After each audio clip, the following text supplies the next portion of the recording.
साथियों नमस्कार। रीट स्पेशल के तहत हम प्रैक्टिस सेट कर रहे हैं। आइए और क्वेश्चनों के माध्यम से सीखने का प्रयास करें। सबसे पहले हम एक बात गद्यांश को देखेंगे। सत्ता की साझेदारी ही लोकतंत्र का मूल मंत्र है। लोकतांत्रिक शासन में लोकतंत्र से प्रभावित होने वाले और उस प्रभाव में जीवन जीने वाले लोगों के बीच सत्ता की साझेदारी निहित है। इस शासन व्यवस्था में प्रत्येक सामाजिक समूह और समुदाय की भागीदारी सरकार में होती है। लोगों के पास इस बात का अधिकार होता है कि शासन के तरीकों के बारे में उनसे सलाह लिया जाए और सलाह ली जाए। किसी भी वैध सरकार में हर नागरिक का हिस्सा होता है और यह भागीदारी के द्वारा आता है। भारत एक लोकतांत्रिक देश है। भारत के लोग सीधे मताधिकार के माध्यम से अपनी प्रतिनिधि चुनते हैं। उसके बाद चुने हुए प्रतिनिधि एक सरकार को चुनते हैं। यह सरकार रोज़मर्रा का शासन चलाती है और नियम और कानून का संशोधन करती है या नए नियम बनाती है। लोकतंत्र का एक मूलभूत सिद्धांत है कि यह हर प्रकार की राजनीतिक शक्ति का स्रोत प्रजा होती है और लोकतंत्र में लोग स्वराज की संस्थाओं के माध्यम से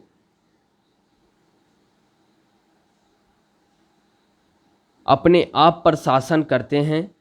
एक अच्छी लोकतांत्रिक सरकार में समाज में उपस्थित विविध समूहों और मतों को उचित सम्मान दिया जाता है। जन नीतियों के निर्माण में हर किसी की आवाज़ सुनी जाती है। इसलिए यह जरूरी हो जाता है कि किसी भी लोकतंत्र में राजनीतिक सत्ता का बंटवारा अधिक से अधिक नागरिकों के बीच हो।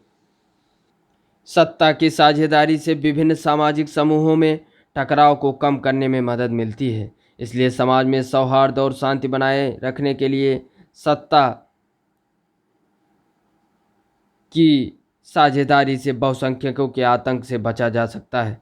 बहुसंख्यक के आतंक से न केवल अल्पसंख्यक समूह तबाह हो जाता है बल्कि बहुसंख्यक समूह भी तबाह होता है। लोगों की आवाज़ ही लोकतांत्रिक सरकार का आधार बनाती है। इसलिए लोकतंत्र की आत्मा का सम्मान रखने के लिए सत्ता की साझेदारी जरूरी है।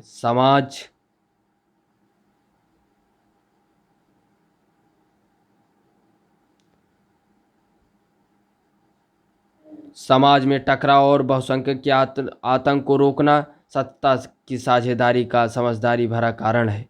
लोकतंत्र की आत्मा को अक्षुण्ण रखना सत्ता की साझेदारी का एक प्राकृतिक कारण है, एक नैतिक कारण है। शासन के विभिन्न अंगों जैसे विधायिका, कार्यपालिका और न्यायपालिका के बीच सत्ता का बंटवारा होता है। इस तरह के बंटवारे को क्षैतिज बंटवारा कहा जा सकता है। भारत में चुने हुए प्रतिनिधि किसको चुनते हैं? तो सरकार को। लोगों की आवाज़ ही किसका आधार बनाती है? तो ये जो है लोकतांत्रिक सरकार का आधार बनाती है। समाज में सौहार्द और शांति बनाए रखने के लिए क्या जरूरी है? तो क्या जरूरी है? सत्ता की साझेदारी। शासन को नीति निर्माण में लोगों से क्या लेनी चाहिए? सलाह। सत्ता की साझेदारी ही लोकतंत्र का क्या है? मूल मंत्र। तो आइए नेक्स्ट अगले क्वेश्चनों को करें। पैरा का क्वेश्चन कंप्लीट। भाषा की कक्षा में कहानियाँ जो है विभिन्न प्रकार की भाषाई संरचना होती हैं और चिंतन विकास की संभावनाएं लिए होती हैं। तो ये हमारा महत्वपूर्ण क्वेश्चन था कहानियों के बारे में। भाषा कौशलों के संदर्भ में कौन सा कथन सही है?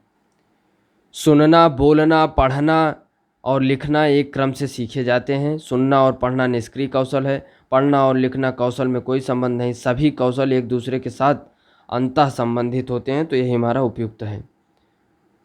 कोई एक भाषा लिपियों में लिखी जा सकती है। हाँ, उसमें थोड़ा फेरबदल हो सकता है। तो कोई एक भाषा सभी लिपि में लिखी जा सकती है। हाँ, उसमें थोड़ा फेरबदल हो सकता है। तो पाठ पढ़कर बच्चों से प्रश्न बनवाने से शिक्षक को यह जानने का अवसर मिलता है कि बच्चों ने पाठ को कितनी गहराई से समझा है। नेहा अपनी बात कहते समय अपनी मातृभाषा के शब्दों का प्रयोग करती है। तो आप क्या करेंगे? लक्ष्य भाषा के शब्द का प्रयोग करते हुए सहजता से उसके वाक्य को दोहराएंगे, उसे डांटेंगे, उसे बताएंगे कि किसी शब्द विशेष को क्या कहते हैं। उसे बताएंगे कि ये शब्द गलत है तो सही हो जाएगा। लक्ष्य भाषा के शब्दों का प्रयोग करते हुए सहजता से उसके वाक्य को दोहराएंगे। वाणी और लेखन में मूल अंतर यह है कि लिखित भाषा स्तर पर देखी जाती है और होती है। तो वाणी और लेखन में मूल अंतर यह है कि लिखित भाषा अचेतन स्तर पर देखी जाती है और कालबद्ध होती है। व्याकरण शिक्षण के संदर्भ में कौन सा कथन सही है? तो व्याकरण शिक्षण के संदर्भ में कौन सा कथन सही है? हमारा डी हो जाएगा सही। व्याकरण शिक्षण अत्यंत आवश्यक है। बाकी क्या है कि बच्चे परिवेश में उपलब्ध भाषिक प्रयोगों के आधार पर स्वयं भाषा के नियम बनाने की क्षमता रखते हैं, तो रंग है। भाषा प्रयोग की अपेक्षा भाषा नियमों को महत्व देना चाहिए, तो भी रंग है। व्याकरण शिक्षण के लिए समय सारणी में अलग से काव्यांशों को व्यवस्था होनी चाहिए, तो ये भी गलत है। तो हमारा डी विकल्प सही हो जाएगा। हर व्यक्ति को मैंने ही सच्चाई दिखाई, तो ये जो है अगले क्वेश्चन में भी था, अगले प्रैक्टिस सेट में, कि बच्चों की भाषा की नियमबद्ध प्रकृति की पहचान और उसका विश्लेषण करना। लिखित कार्य की जांच में बच्चों की सहायता लेने से बच्चों को दूसरे की हस्तलिखित सामग्री को पढ़ने का अवसर और अवलोकन क्षमता के विकास का अवसर मिलता है। तो लोकगीतों को भाषा की कक्षाओं में स्थान दिया जाना चाहिए, क्योंकि इससे जो है बच्चे संस्कृतिगत विशेषताओं से परिचित होते हैं। तो कुछ लोकोक्तियाँ और मुहावरे हैं, इनको हमें सॉल्व करना है। जस दूल्हा तस बनी बराता, तो जैसे है कि संगठन से एक कार्य सिद्ध होता है, सुंदर वस्तु के साथ ही सुंदर वस्तु का मेल होना, सभी साथी एक ही जैसा, बेढंगा होना। तो जस दूल्हा तस बनी बराता, तो सभी साथी एक ही जैसे। अपनी ढपली अपना राग, सबका अपने अपने मन के अनुसार चलना। बड़ा घर छोटा आदमी और नीला वस्त्र में विशेष कौन कौन से है? तो विशेष है घर आदमी वस्त्र, इसमें जो है विशेषण हो जाएगा बड़ा छोटा और नीला। कोई आ रहा है वाक्य में कोई किस प्रकार का सर्वनाम है? तो निश्चयवाचक। कोई आ रहा है, तो ये जो है कोई आ रहा है, तो ये जो है अनिश्चयवाचक सर्वनाम है, निश्चय नहीं है क्योंकि इसमें निश्चितता नहीं है, अनिश्चयवाचक सर्वनाम है। आपसे टेलीफोन पर मिलूंगा, तो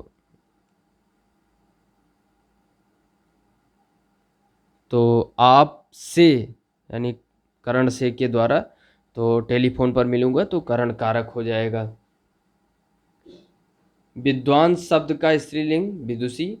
कौन सा शब्द बहुवचन है? तो प्रातः, लड़का, किताब, हस्ताक्षर, ये जो है बहुवचन है। कौन सा युग्म असंगत है? तो युग्म को देख लें। मैंने उसे पढ़ाया है, पेड़ से फल गिरा, प्रतिज्ञा प्रेमचंद का उपन्यास है, संबंध आजकल वह घर पर ही है, अधिकरण में पर, तो घर पर ही है। तो पेड़ से फल गिरा, कर्ता ने कर्म को करण से के द्वारा संप्रदान के लिए आपादान से अलग होने में, यानी पेड़ से फल अलग हो रहा है, तो यही हमारा क्या है? असंगत है। अगले क्वेश्चन की बात करें तो जो कवि लोकप्रिय होता है उसका सम्मान सभी करते हैं। इस वाक्य का सरल वाक्य होगा, तो लोकप्रिय कवि का सम्मान सभी करते हैं। अगले क्वेश्चन की बात करें तो यद्यपि वह पंडित फिर भी हठी, तो को संयुक्त वाक्य में परिवर्तित करने का सही उत्तर हो जाएगा वह पंडित है किंतु हठी है, तो ये हमारा हो जाएगा संयुक्त वाक्य। तो साथियों, हमने क्वेश्चन के माध्यम से विभिन्न टॉपिकों को समझने का प्रयास किया। आगे भी हम रीट स्पेशल के तहत प्रैक्टिस सेट करेंगे और हिंदी शिक्षण को समझने का प्रयास करेंगे। धन्यवाद। जय हिंद।